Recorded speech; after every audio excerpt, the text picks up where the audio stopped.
What is a midpoint reversal? Midpoint reversal.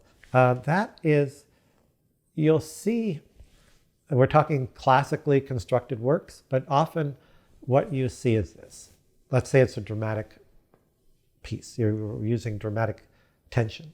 So the end of the first act is you have the main character wants the money that they're owed. And the end of the second act, you're going to get some kind of resolution of that. If you go with the idea that they're going to get it in the end, the resolution of the movie, if they get it, the end of the second act is often the point where it doesn't look like they're going to get it. Okay? The midpoint is usually the mirror opposite. Looks like they are going to get it. It's just a game of contrast that the character tries different things and you see possible glimpses of outcome.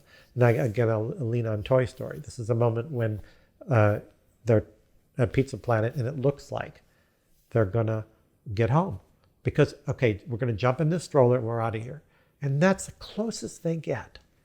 And it looks like that could be it. And then the movie's going to be over. And then that's exactly the moment when it goes the other way and he gets caught by Sid and they wind up in this horrible torture chamber. So that's an example. But it's an opportunity to give us a glimpse of what the ending could be like. Sometimes it's like if it's a tragedy, it could be the high point. You know, in classic drama, like 19th century, it would be the point where the first half is character doing stuff. The second half of the play is stuff happening to the character. Whatever they started doing starts coming back on them. In a tragedy, it could be the high point is the high point.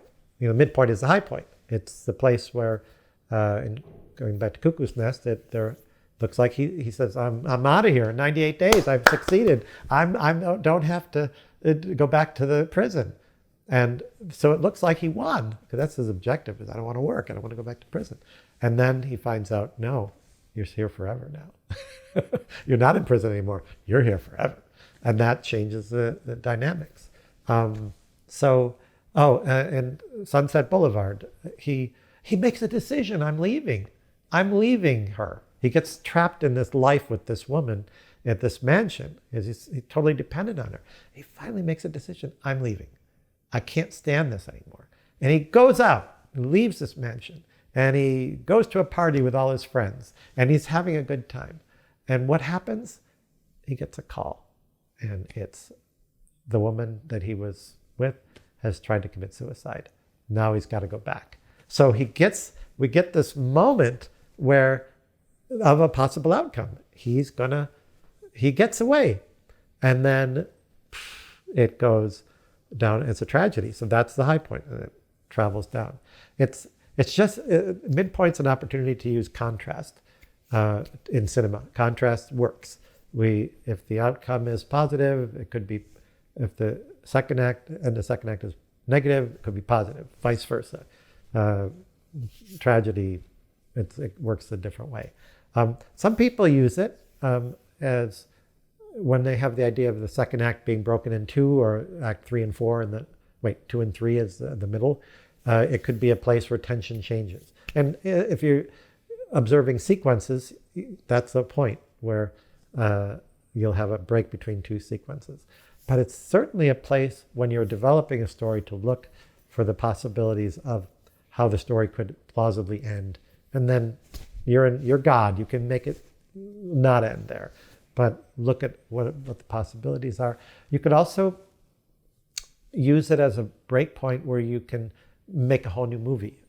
This is Shop Around the Corner, where in the midpoint, I told you the story, neither character knows that they're in love with the other. They think they hate each other, but they're in love with somebody else. At the midpoint, one of them figures it out. So the first part of the story is people in a shop. The second part of the story is people in a shop, two of them are in love and they don't know it. Okay? The next story we see, that's two stories. The next story we see is that same situation, but one of them does know. Now what happens? And then finally, the ending is both know. So it's a way, okay, you got this premise. How are you going to explore all the different ways it could go, and all the scenes you could get out of it. The Apartment, Billy Wilder is it's worth looking at all his movies because he knew how to. It's a textbook of screenwriting. But The Apartment is the middle of the story is again a suicide attempt, where this person is pursuing this woman and is very upset because he finds out she's with somebody else. And then the second half of that second act is about nurturing that woman back to health after a suicide attempt.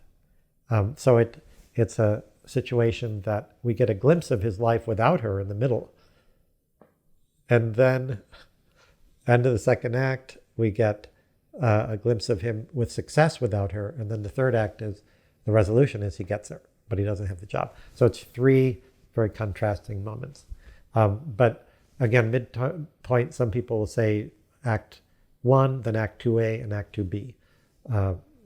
Divide it that way. And you have kind of a subtle change in what the tension is in the subject matter in the two halves, the second act. So midpoint. Oh, so midpoint reversal, it depends. It could be, depending on how you define it, if it's Toy Story, the reversal is that he winds up at Sid's house. And that's right in the middle of the story. Rather than, it's a reversal from what his hope is. Reversal of fortune, that kind of thing. So